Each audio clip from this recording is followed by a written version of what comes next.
ಹೀಗಾಗಿ ಏನೇನು ಆಗ್ಬೋದು ಮುಂದಿನ ದಿನದಲ್ಲಿ ಅನ್ನೋದು ಈ ಒಟ್ಟು ಮಾತ್ರ ದೊಡ್ಡ ಚರ್ಚೆ ಆಗ್ತಾಯಿದೆ. ಅದಕ್ಕಾಗಿ ಸೌದಿಯವರಿಗೆ ಕಾಂಗ್ರೆಸ್ ಹೆಚ್ಚು ಕಡಿಮೆ ಮಂತ್ರಿಗಿರಿ ಮಾಡಲೇಬೇಕಾದ ಸ್ಥಿತಿ ಅದ.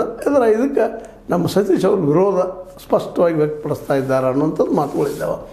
ಆದರೆ ಇದು ಎಲ್ಲಿವರೆಗೆ ಸಾಧ್ಯ ಅನ್ನುವಂಥದ್ದು ಅಂದರೆ ಭಾಳಷ್ಟು ವಿರೋಧ ಬಂತಪ್ಪ ಅಂತಂದ್ರೆ ಸೌದಿಯವರು BJPಗೆ ಹೋದ್ರೆ ಇಲ್ಲಿ ಏನಾಗ್ಬೋದು ಬೆಳಗಾವಿ ಜಿಲ್ಲೆಯಲ್ಲೇ ಸೌದಿ ಜೊತೆ ಕತ್ತಿ ಆನಂತರ ಏನಾದರೂ ಬಾಲ್ಚನ್ ಜಾರಿಗಳು ಟಿಕೆಟ್ ತಪ್ಪಿದ್ರೆ ಆ ಜಾಗಕ್ಕೆ ಏನಾರು ಕರೆಯಾಡಿದ್ದಾರೆ ಆ ಭಾಗದವ್ರನ್ನ ಇವೆಲ್ಲ ಕುಡ್ಕೊಂಡು ಹೊಸದು ಏನಾದರೂ ಸಮೀಕರಣ ಆಗ್ಬೋದಾ ಅನ್ನುವಂಥದ್ದು ಒಂದು ಸಣ್ಣ ತರ್ಕ ಹಿಂಗೆ ಆಗ್ಬೋದು ಆಗದೇ ಇರ್ಬೋದು. ಆ ಮತ್ತು ಒಟ್ಟಾರೆಯಾಗಿ DCC ಬ್ಯಾಂಕಿನ ಚುನಾವಣೆ ನಂತರ ಅಧ್ಯಕ್ಷರ ಆಯ್ಕೆಯ ನಂತರ ಈ ಎಲ್ಲ ಡೆವಲಪ್ಮೆಂಟ್ ಆಗ್ತಾ ಇದ್ದಾವೆ. ಈಗ ಪಕ್ಷ ಮುನ್ನೆಲೆಗೆ ಬರ್ತಾ ಇದೆ, ಕುಟುಂಬಗಳು ಹಿನ್ನೆಲೆ ಇದ್ದಾವೆ, ಬಟ್ ಇಲ್ಲಿ ಕುಟುಂಬಗಳೇ ಇದ್ದಾವೆ.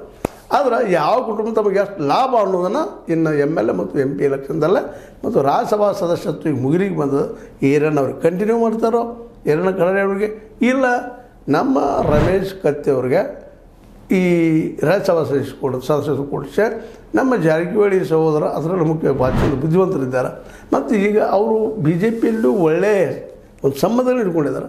ಮತ್ತು ಸ್ವತಃ ರಮೇಶ್ ಜಾರಕಿಹೊಳಿ ಅವರು ನಮ್ಮ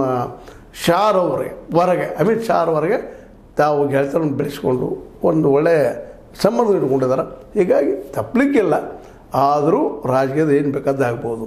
ಯಾಕಂದ್ರೆ ಸೌದಿ ಮತ್ತು ಕತ್ತಿ ಜಾಯಿಂಟ್ ಆದಾಗ ಸಹಜವಾಗಿ ಮತ್ತಷ್ಟಿನ ಬಲ ಆಗ್ತದೆ. ಈಗಾಗಲೇ 8